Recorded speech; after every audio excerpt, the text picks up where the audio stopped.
नमामि शमीशान निर्वाणरूपं विभुवं व्यापकं ब्रह्मवेदस्वरूपं निजं निर्गुणं निर्विकल्पं निरीहं चिदाकाशमाकाशवासं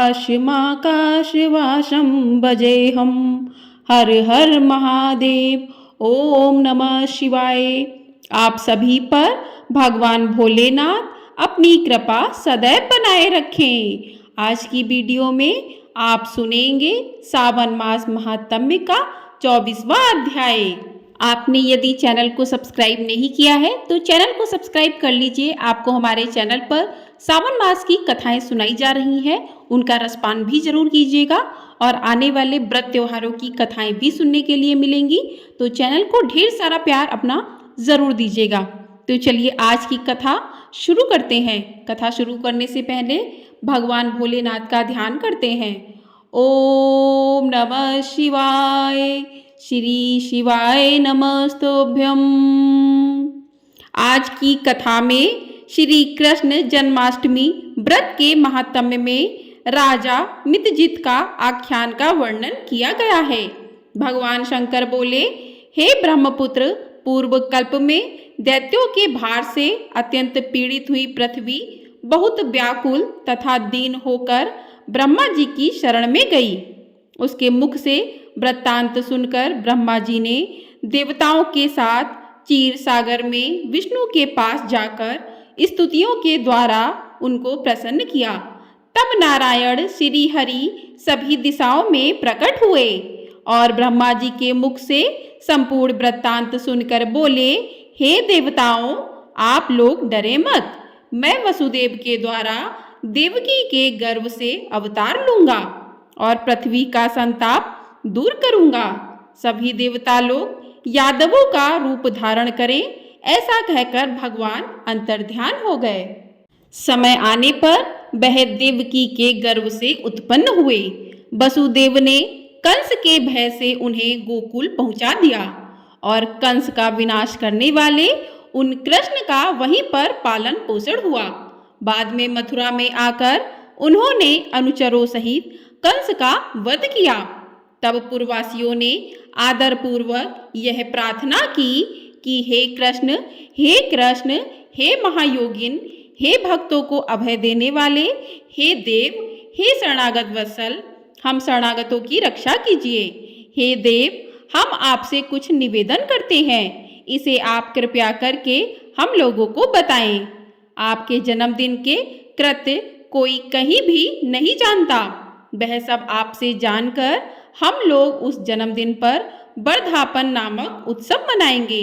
अपने प्रति उनकी भक्ति, श्रद्धा तथा सौहार्द को देखकर श्री कृष्ण ने अपने जन्मदिन के संपूर्ण कृत्य को उनसे कह दिया। उसे सुनकर उन पूर्ववासियों ने भी विधान पूर्वक उस व्रत को किया। तब भगवान ने प्रत्येक व्रतकर्ता को अनेक वर प्रदान किए। इस प्रसंग में एक प्राचीन इतिहास भी कहा जाता है। अंग देश में उत्पन्न एक मितजित नामक राजा थे। उसका पुत्र महासेन सत्यवादी था तथा सन्मार्ग पर चलने वाला था।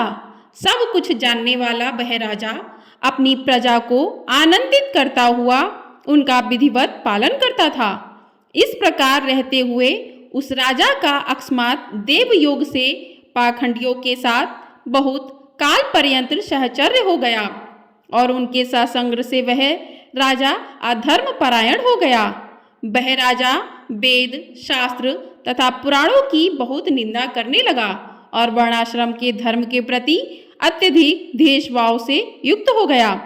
हे मुनि श्रेष्ठ, बहुत दिन व्यतीत होने के पश्चात काल की प्रेरणा से वह राजा मृत्यु को प्राप्त हुआ और यमदूतों के अधीन हो गया। यमदूतों के द्वारा पाश में बांधकर पीटते हुए यमराज के पास ले जाते हुए वह बहुत पीड़ित हुआ। दुष्टों की संगति के कारण उसे नरक में गिरा दिया गया और वहां बहुत समय तक उसने यातनाएं प्राप्त की। यातनाओं को भोगकर अपने पाप के शेष भाग से वह पिशाच योनि को प्राप्त हुआ। भूख व प्यास से व्याकुल वह भ्रमण करता हुआ मारवाड़ देश में आकर किसी वैश्य के शरीर में प्रवेश करके रहने लगा। वह उसी के साथ पुण्यदायिनी मथुरापुरी चला गया।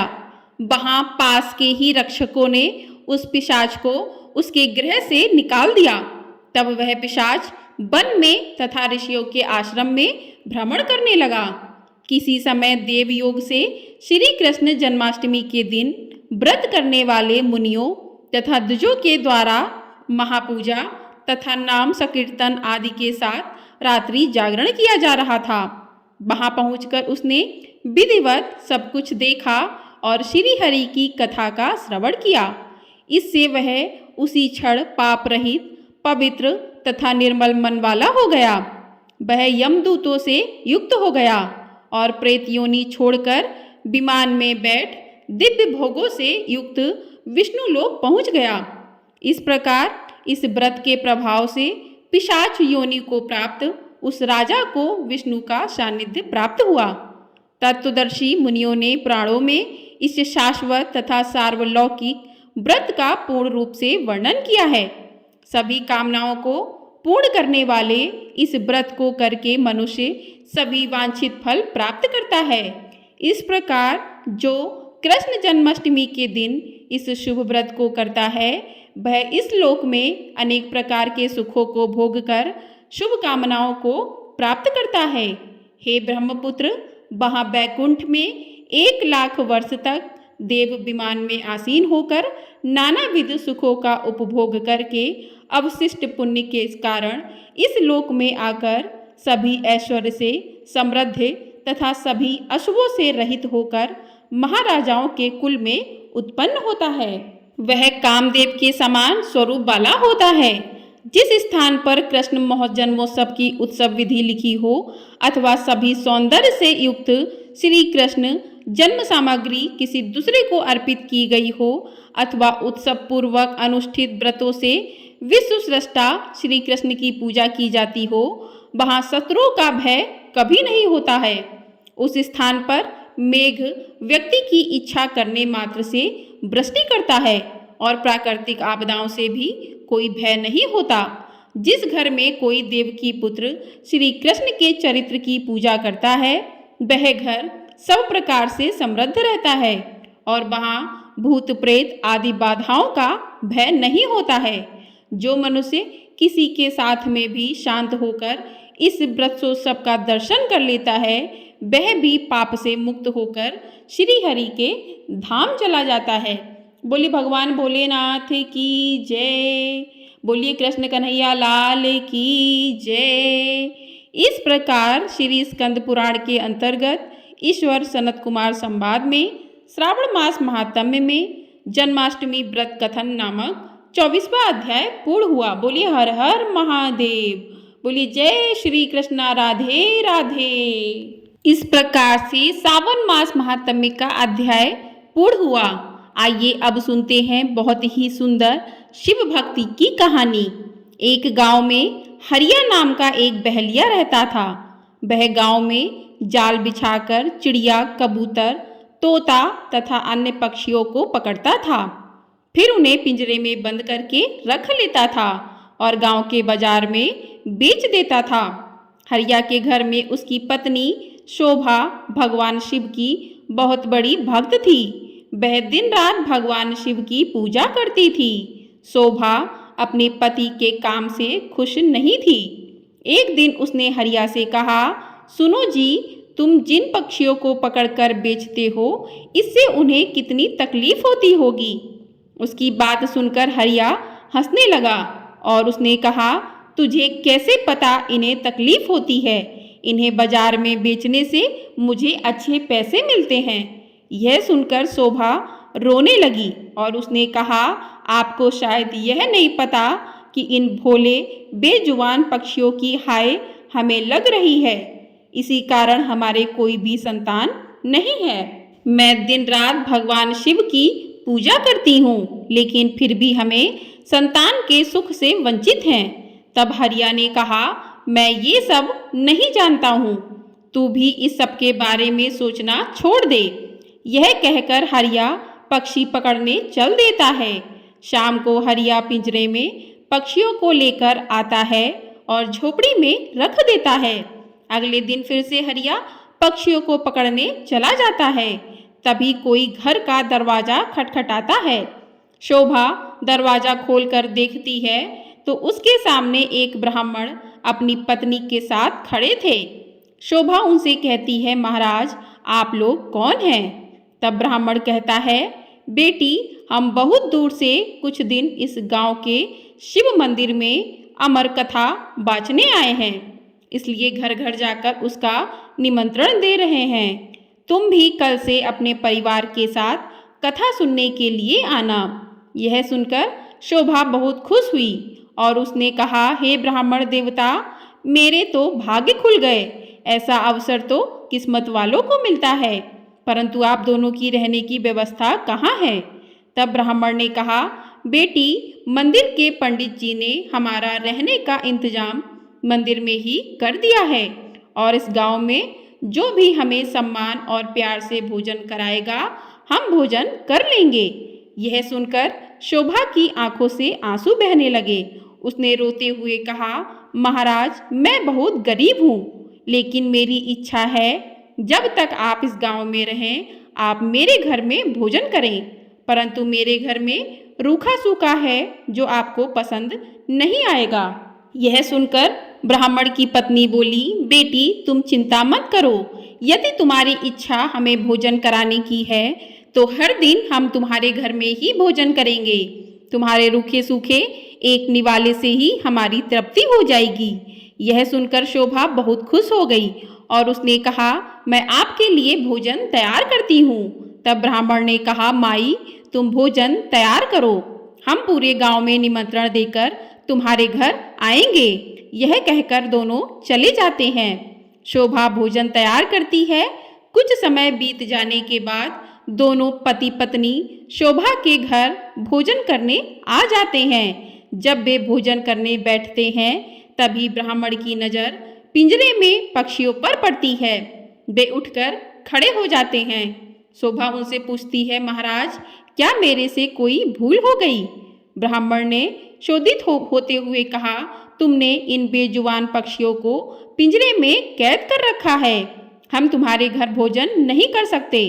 तुम भगवान शिव की अमर कथा सुनना चाहती हो और उनके प्रिय कबूतरों को तुमने कैद कर रखा है। यह कहकर वे चल देते हैं। शोभा उनके पैर पकड़ लेती है और कहती है, हे ब्राह्मण देवता मेरे घर से रुष्ट होकर ना जाइए, मैं तो वैसे भी संतान सुख से वंचित हूँ। अगर आप भी बिना भोजन किए चले गए तो हमारा सर्वनाश निश्चित है। यह पक्षी मेरे पति ने पकड़े हैं, मैं अभी इन्हें आज़ाद कर देती हूँ। यह कहकर वह बाहर जाकर सारे पक्षियों को आज़ाद कर देती है। यह देखकर ब्राह्मण पत्नी सहित भोजन करते हैं और शोभा को सौभाग्यवती और पुत्रवती होने का आशीर्वाद देकर चले जाते हैं। शाम को जब हरिया आता है वह पिंजरा खाली देखकर शोभा से पूछता है। तब शोभा उसे सारी घटना बता देती है। हरिया गुस्से में कहता है, मैं इतनी मेहनत से पक्षी पकड़कर लाया था और तूने सब उड़ा दिए। आज के बाद किसी को भोजन पर मत बुलाना। तब शोभा कहती है, मैंने तो उन दोनों को 7 दिन का न्योता दे दिया है, अब मैं पीछे नहीं हट सकती। उन्होंने मुझे सौभाग्यवती और पुत्रवती होने का आशीर्वाद दिया है।